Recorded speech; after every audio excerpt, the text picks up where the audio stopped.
விடியற வரைக்கும் ஏக்கம் தான்.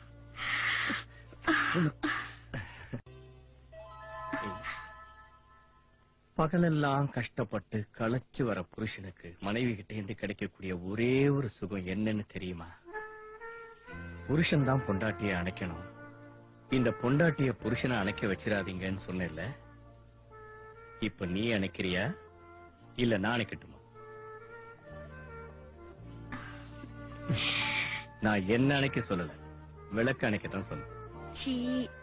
அடேங்கப்பா, உனக்கு இருக்கிற ஸ்பீடு கரண்ட் கூட இருக்காது. இத்தனை நாள் இல்லாத ஸ்பீடு இப்ப எப்படி வந்துச்சா? இதெல்லாம் நானா செய்யல, சத்யா என்ன கூப்பிட்டு செம டோஸ் விட்டா, அதுல வந்த ஸ்பீடு. உங்களுக்கு அறிவே கிடையாதா? என்ன அவசரப்பட்ட இந்த உறவையை நான் ஏற்படுத்திக்கலன்னா எனக்கு தான் நஷ்டம். உங்க நண்பனை மறக்க வைக்கிறேன், எப்பவும் என்னையே நினைக்க வைக்கிறேன்.